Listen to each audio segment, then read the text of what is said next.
बहुत खूब कहा गया है, संगीत ही जीवन है, बजती रहे मधुर तान, प्यार के मोती लुटाते चलते रहो रे इंसान। होठों पे मुस्कान, मधुर चैन की बंसी बजाते चलो, गीतों के मधुर तराने प्यारे सदा गुनगुनाते रहो। नमस्कार, स्वागत आप सभी का आपके अपने शो में, जिसका नाम है द कंचन नेगी शो, जिसका उद्देश्य है कला, संस्कृति, साहित्य, शिक्षा, स्वास्थ्य, पर्यटन, कृषि, इतिहास के साथ साथ प्रख्यात शख्सियतों को आप सभी से रूबरू कराने का।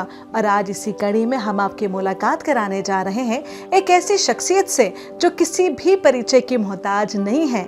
जी हाँ, हम बात कर रहे हैं उत्तराखंड के गढ़ रत्न कहे जाने वाले श्री नरेंद्र सिंह नेगी जी के बारे में, जो कि एक गायक होने के साथ साथ एक उम्दा कवि, एक उम्दा परफॉर्मर, संगीतकार और महान लेखक भी हैं।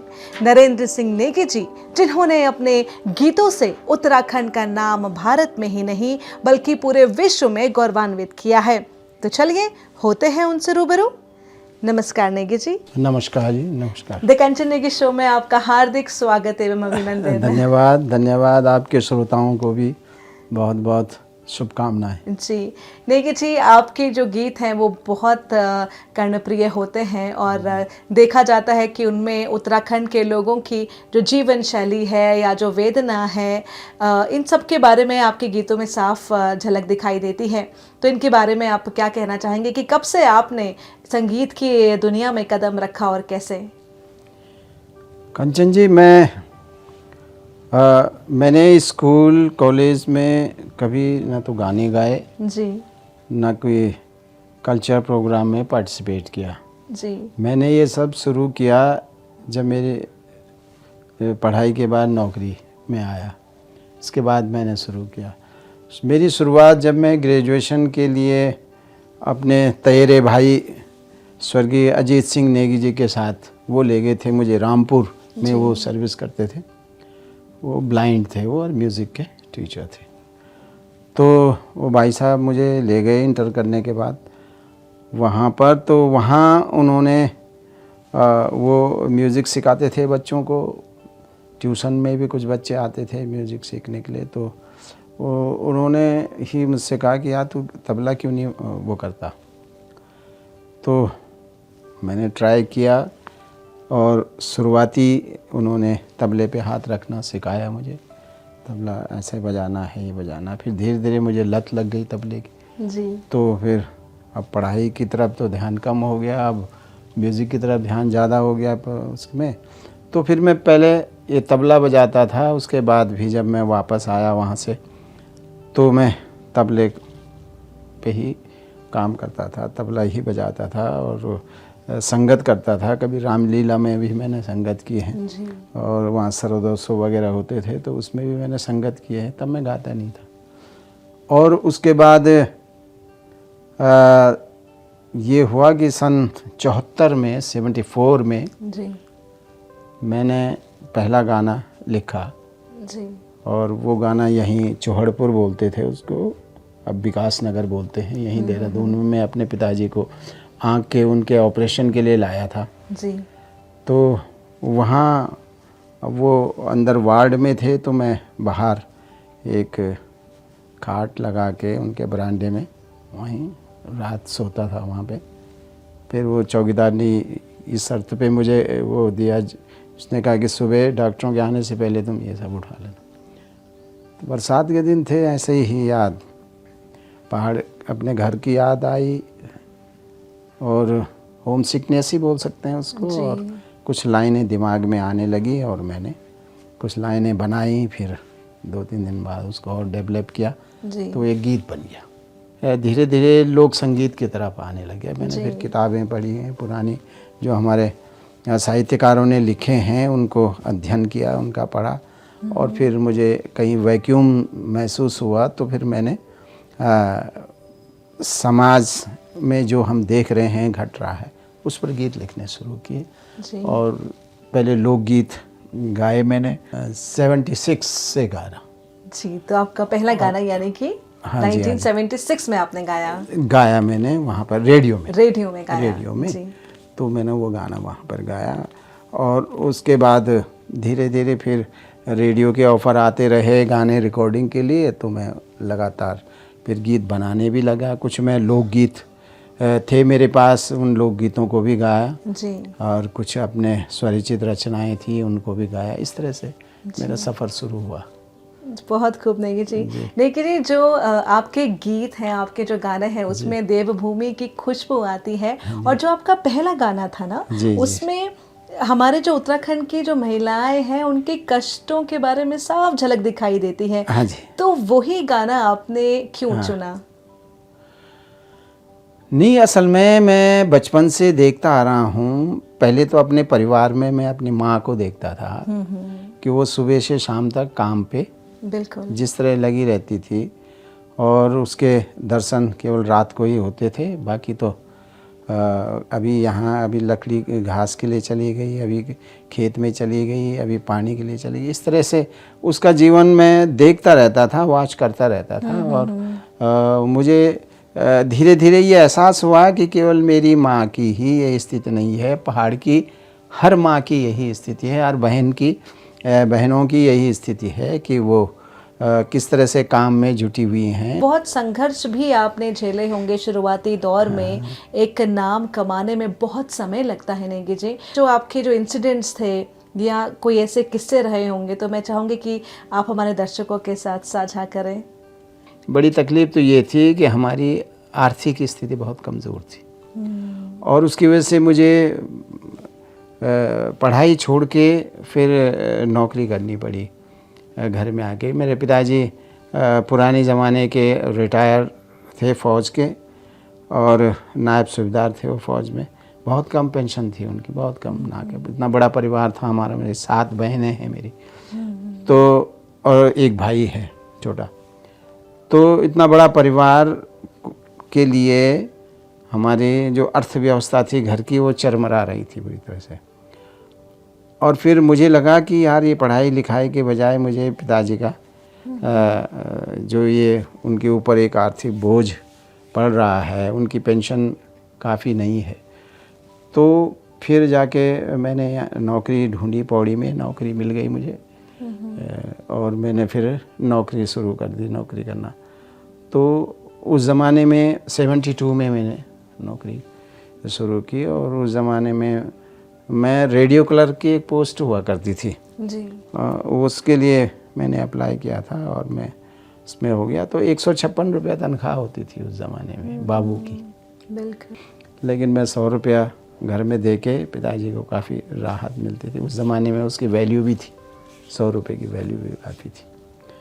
तो इस तरह से फिर लगातार धीरे धीरे समझता गया, पढ़ता गया, और अपने समाज को, अपने लोगों को, उनके बीच में उठना बैठना, उससे बहुत कुछ समझ में आया। अपना समाज की जो सुख दुख हैं उनको समझ में आया। तो फिर उन्हीं पे गीत लिखने शुरू किए मैंने। बिल्कुल। और वो गीत को पब्लिक तक लाने के लिए मेरे पास रेडियो था, तो मैं रेडियो के माध्यम से उसको प्रसारित करता था। नेगी जी, पूछना चाहेंगे कि कुछ लोग अपने हाथों की लकीरों पर विश्वास रखते हैं, कुछ अपनी किस्मत पर विश्वास रखते हैं, और कुछ अपनी मेहनत पर। तो आप इन तीनों में से किस पे आप विश्वास रखते हैं? मेहनत पर। मैं तो यही अपने बच्चों को भी यही कहता हूँ, मेहनत का कोई विकल्प नहीं है जी। है ना। ये लकीरें और ये इसका श्रेय देना चाहो तो भगवान को भी दे लो, अपने माँ बाप को भी दे लो जी, और जिसको देना चाहो दे लो।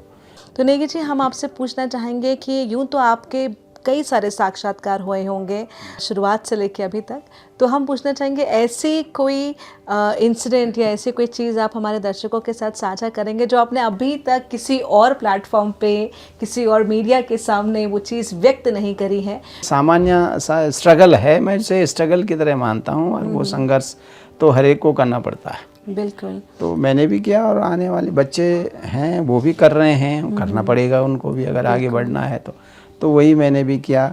और नौकरी के साथ और फिर इसके बीच में तालमेल बना के रखना है ना, वो एक बहुत उसका काम था, बड़ा मुश्किल काम था। लेकिन मैंने ये कोशिश ये की कि फिर मैं नौकरी से आने के बाद जितना भी मुझे समय मिला, रात हो चाहे दिन हो, सुबह हो छुट्टी हो, मैंने फिर वो इसी में झोंक दिया सारा। 1982 में मेरा कैसेट बनाया। जी।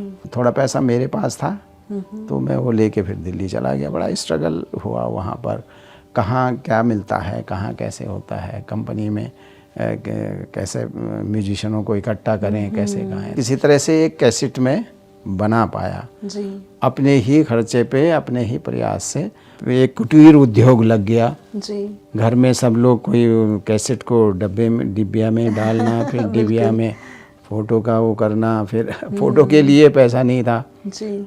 फ़ोटो के लिए पैसा नहीं था तो फिर मैंने अपने वैसे ही फ़ोटो खींची। उस समय वैसे कैमरे होते थे, रील वाले। और मैंने अपने हाथ से ही लिखा। फिर गढ़वाली गीत माला भाग 1 हम लोग बना ही रहे थे, उनको कोई वो चिपका रहा था, कोई उस पर वो डाल रहा था, किस तरह से ढांग लगता जा रहा था। तो हमारे गांव का था एक सुरेंद्र सिंह, उसकी दुकान थी उधर धारा रोड में। तो उसने कहा यार हमने सुना आपको कैसेट वैसेट लाया हो। मैंने कहा भाई मैं कैसेट लाया तो हूँ, लेकिन मैं ऐसे नहीं दूंगा, एक एक दो नहीं बेचूंगा। मैंने कहा दुकान नहीं है, गांव में था। सही बात है। मैंने कहा मुझे ये 100-50 जितने भी हैं कोई ले जाए तो मेरी जान छूटे, क्योंकि मैं बहुत परेशान रहा दिल्ली में। बिल्कुल। क्योंकि वहाँ पे ये है कि इसके सेल कहाँ मिलते हैं, जमुना पार। अब इसके जो वो है रिबन है वो कहाँ मिलता है, वो फलानी जगह मिलता है। बिल्कुल। और मई जून का महीना हम भटकते रहे, कहाँ कहाँ मिलेगा, कहाँ वो। तो फिर उसने क्या किया कि एक 50 रुपए का नोट वहाँ फेंका और उसी ढांग में से एक कैसेट उठाया और भाग गया। जी। और वो दुकान में जाके जी। वो बजाने लग गया। उसके बाद डेक था एक। हाँ जी। अब जब वो बजा वहाँ पर तो लोगों की भीड़ हो गई। असल में रेडियो में जब हमारे गाने आते थे लखनऊ से तो बड़ा डिस्टरबेंस होता था, कड़कड़ कड़कड़ की आवाज़ें आती, साफ नहीं आता था। जी जी। है ना, आपको शायद पता होगा वहाँ जी, से। जी। तभी नजीबाबाद खुला तो नजीबाबाद का जो ट्रांसमिशन था वो बहुत पावरफुल था। हाँ जी। हाँ जी। तो जब नजीबाबाद खुला तब बड़ा क्लियर आने लग गया था रेडियो। लेकिन लखनऊ से जो आता था वो बहुत ही डिस्टरबेंस था। हाँ जी। वेदर का। जी। और फिर धीरे धीरे करके फिर एक हमारे गांव का वो आया, उसने कहा कि वो चाचा बोलता था, कहना चाचा जी अब मुझे 200 कैसेट दीजिए आप। ओके, बिल्कुल। तो मैंने कहा भाई ले जा। तो 200 कैसेट उसको दिया और वो पूरे दिन में वो 200 कैसेट बेच दिया उसने। फिर वो शाम को आ गया कि मुझे और चाहिए। तो अब हमारे पास ये बहुत कम था, इतना ही मैं ला पाया था मेरे पास पैसा। और मैंने कसम खा ली थी मैं दोबारा कभी नहीं जाऊंगा। जितना मैं परेशान हुआ। तो इस ढंग से ये सफ़र आपका शुरू हुआ कैसेट का। आप किन को अपना गुरु मानते हैं? क्योंकि कहते हैं कि बिना गुरु के तो ज्ञान नहीं, लेकिन मेंटोर जिन्हें आप मानते हैं उनकी तरह आपने बनना की सोची और बनते चले गए। असल में मैं सच बताऊं तो मैं अपने आप को गायक तो मानता नहीं हूं। हाँ, मैं लिख जरूर लेता हूं। इसके लिए तो अगर आप मुझे लेखक या गीतकार कहें तो मेरे ख्याल से ज़्यादा ईमानदारी होगी। और गायक मैं इसलिए नहीं मानता कि मुझे रियाज़ करने का टाइम मेरे पास नहीं था तब, नौकरी के रहते हुए, फिर बच्चे भी थे। तो वो मैं किसी तरह से मैं वो गाने मैंने खुद ही बनाता था, कंपोज करता था, थोड़ा सा उसको गा लेता था। लेकिन ताजुब हुआ जब लोग मुझे सुनने लग गए तो मैंने कहा यार इसका मतलब मैं लोग सुन रहे हैं तो मैं लगभग ठीक ही नहीं आपकी आवाज़ में वो दम है। हाँ, आपको लगता हो। मैं इसलिए नहीं मानता कि मैं सुनता हूँ, गायकों को भी सुनता हूँ, बड़े बड़े कलाकारों को भी सुनता हूँ। सुनने की भी मुझे आदत है बहुत। घंटों बैठ के मैं चाहे क्लासिकल के प्रोग्राम हों, चाहे लाइट क्लासिकल के हों, गज़लों का हो, कुछ भी हो, मैं सुने बहुत मैंने। और घंटों बैठ के सुने मैंने। कई को प्रोग्राम तो ऐसे थे क्लासिकल मैंने सारी रात भर सुनता रहा। लेकिन अब लोकगीतों में जब मैंने शुरू में गाए कैसेट में तो लोगों को अच्छा लगा तो मैंने कहा चलो ठीक है यार, जब चल रहा है तो ऐसे ही तो वो प्रेरणा भी शायद यहीं से फिर तो मैं वो आज तक चल रहा है। अब लोग अपने गाने, अपनी भाषा, अपने कल्चर, अपनी रीत रिवाज, परंपराएं अब जैसे भी हैं मैं गा रहा हूँ, उसको सुन के लोगों को अच्छा लग रहा है। बहुत तो अच्छा लगता मैं भी लगातार उसमें इतने लंबे समय से फिर मैं हटा नहीं। मैंने कहा ठीक है, फिर अगर लोग मुझे सुन रहे हैं और मैं सुनने लायक हूँ, तो मैंने कहा मुझे इसको कंटिन्यू करना। आपकी जो अर्धांगिनी है उनका भी बहुत महत्व रहा है और आपके साथ वो साक्षात हमेशा खड़ी रही हैं और आज भी हम देखते हैं और बहुत खुशी होती है उनको देख के कि कोई भी आपका कार्यक्रम होता है तो वो कंधे से कंधा मिला के आपको सपोर्ट करती हैं। तो हमें बताइए कि संगीत से कैसे दोनों का जुड़ाव है? नहीं, ये बात तो है, इसका श्रेय तो है उसको कि उसने मेरे इसको आगे बढ़ाने में उसका बहुत बड़ा योगदान है जी। क्योंकि मुझे हर चीज़ मुझे हाथ में मिल जाती थी, चाहे हो या मैं जब काम करता हूँ घंटों बैठ के करता था जी। तो उसका बड़ा योगदान उसमें रहता था और कभी ऐसा नहीं हुआ कि उसकी वजह से मुझे कभी कोई दिक्कतें आई हों, बल्कि मुझे प्रेरणा ही मिली आगे जी। और मैं अपने गीत की जब कोई नया गीत बनाता हूँ तो पहले उसको भी सुनाता हूँ जी। तो पहली श्रोता तो वही है मेरी, जी। फिर वो भी अपना कुछ बताती है अपना जो भी उसके मन में। जी।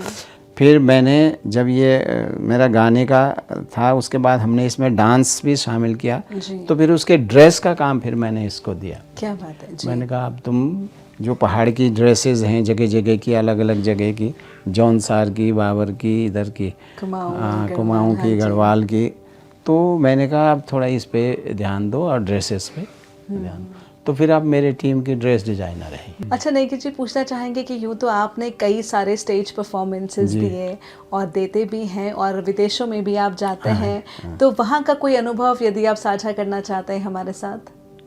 अमेरिका में न्यूयॉर्क में था एक कार्यक्रम, उसमें गिरदा और मेरी जुगलबंदी थी जी। शेखर पाठक भी उसमें थे हमारे साथ। तो शेखर पाठक, मैं और गिरदा, तो हमारी जुगलबंदी चलती थी गिरदा की मेरी। फिर वो वहाँ पे कार्यक्रम था तो वहाँ पे एक फरमाइश हुई कि वो ठंडोरे अब मैं कुछ डायरी डूरी ले गया था जी। तो अब वहाँ से वो एक लड़की खड़ी उठी, उसने कहा, उसने वहीं से पूरा गीत लिख के और मंच पे भेज दिया। उसने कहा अब गाइए आप। अरे मैंने कहा उसे याद है उस लड़की को, वो थी जी। तो बल्कि शेखर भी कई जगह जिक्र करता है इस चीज़ का। जी। तो वहाँ पे उसका तो फिर मैंने वो तब गीत पूरा गाया, तो उस लड़की को पूरा गाना याद था वहाँ अमेरिका में। आपके माध्यम से काफ़ी जो नवयुवक है वो भी उनको बहुत प्रेरणा मिलती है। तो नेकी जी, आपका जो पहले वाला दौर था और जो अभी का जो दौर है उसमें आपको ये जो लोक गीत के क्षेत्र में क्या अंतर आप को नज़र आता है? अब देखिए, पहले जो मैंने जो गीत गाए हैं उस ज़माने में वो अब ये समझिए आपकी 19वीं 20वीं शताब्दी में जो हमारे गढ़वाल की स्थिति थी और वहाँ के जो समाज था वो किस स्तर पे था, किस लेवल पे था, और जो मैं देख रहा हूँ अपने समाज को वॉच कर रहा हूँ, वो मैंने उस समय वो गीत गाए हैं, जैसे पलायन के गीत जी। और आपकी महिलाओं का दुख दर्द, वहाँ की महिलाओं का दुख दर्द है, बुजुर्गों की क्या स्थिति है उसके गीत है ना। तो मैंने अलग अलग समाज के अलग अलग वो उस ज़माने में गाए थे। आज स्थितियाँ थोड़ी सी बदली हैं, तो अब ये था पहले जैसे मैंने बताया कि यहाँ के जो मर्द लोग हैं वो तो नौकरियों पे निकल जाते थे, फिर उनके बीवी बच्चे घर पे रहते थे, तो वो सारी जिम्मेदारियाँ एक महिला के ऊपर आ जाती थी और वो महिलाएं ही निभाती थी किसी तरह से। तो अब समय बदल रहा है, इस बदलते समय के साथ साथ पहले जो हमने गाने लिखे वो वहाँ के लोगों के जीवन से जुड़े हुए गाने लिखे जी। तो अब जो है अब थोड़ा उसमें हल्का सा परिवर्तन आ रहा है। एक किस्सा मैं आपको सुनाता हूँ, मुझे अचानक याद आ गया जी। ये जब, क्योंकि पहले जैसे एक स्थिति थी कि बीवी बच्चों को वो घर में छोड़ के नौकरी में चले जाते थे। अब जब समय बदला, धीरे धीरे करके ये हुआ कि लोग अपने बीवी को भी साथ ले जाने लग गए हैं, जी। है ना, जो शादी की। तो वो एक समाज के लिए एक चेंज था, परिवर्तन बिल्कुल था कि पहले तो ऐसा नहीं होता था, अब जो है ये बहू को लेके चला गया। तो उसमें फिर मैंने एक गाना लिखा था, कनु लड़ी को बिगड़ी म्यारू बुआरी कैरी की। 2 लाइन यदि आप गा के सुनाई नहीं तो कीजिए। देखो अगर गला चलता है तो, है ना। कनु लड़ी के बिगड़ी म्यारू बुआरी कैरी की, कनु लड़ी के बिगड़ी म्यारू बुआरी कैरी की, कैमा लगानी न छुई अपड़ी खैरी की, कनु लड़िक बिगड़ी म्यारू बुआरी कैरी की, कैमा लगानी न छुई अपड़ी खैरी की, छुई अपड़ी खैरी की, नथुली बेची की मिल बुआरी काई, पुंगड़ी बेची पढ़ाई लिखाई, नथुली बेची की मिल बुआरी काई, सोच छो बुआरी को सुख देखूलू, डोला बटी बुआरी भया भी नहीं आई, नौना दागड़ी चलगी देश बोगा सारी की, कैमा लगानी न छुई अपड़ी खैर की, कनु लड़िक बिगड़ी म्यारू बुआरी कैर की, कैमा लगानी न छुई अपनी खैर की। क्या बात है नेगी जी। मुझे लगता है आपके जितने भी गाने आपने गाए हैं सारे एवरग्रीन हैं। आपने ठंडो रे ठंडो, घर जवाई जो फिल्म है, हाँ, उसमें जो आपने गीत गाए वो कितने फेमस हुए वो सारे गीत। और जो भी आपने होली का त्यौहार हो नेगी जी, या कोई भी खुशी का माहौल हो या हमारी वेदना हो, हर एक सिस्टम में, हर एक ओकेजन में आपके गाने बजते हैं तो बहुत अच्छा लगता है। ठंडो रे ठंडो मेरा पाड़े की हवा ठंडी, पानी ठंडो, ठंडो रे ठंडो मेरा पाड़े की हवा ठंडी, पानी ठंडो, हो हो हो हो हो हो, आ हो हो हो, ऐच ऊंचो ह्यूं हिमालय ठंडो ठंडो, निस गंगा जी का छाल ठंडो ठंडो, ऐच ऊंचो ह्यूं हिमालय ठंडो ठंडो, निस गंगा जी का छाल ठंडो ठंडो, छोया छंछड़ा पन्यार हो हो, छन बुग्याल ढालदार हो हो, छोया छंछड़ा पन्यार छन बुग्याल ढालदार, रौला पाखा बुण उड्यार ठंडो ठंडो ठंडो रे ठंडो मेरा पाड़े की हवा ठंडी, पानी ठंडो, हो हो हो हो हो, आ हो हो। क्या बात है नेगी जी, बहुत खूब। दर्शकों, मुझे उम्मीद है आपको हमारा ये एपिसोड बेहद पसंद आया होगा। और चलते चलते कहना चाहूँगी कि परिश्रम की अग्नि में तपकर सफलता का रंग बिखरता है, बीज भी तो मिट्टी में मिलने पर ही फलता है, खुशियों के फल ही मेहनत के वृक्ष पर लगते हैं, आशाओं के दीपक मेहनत रूपी तेल से जलते हैं।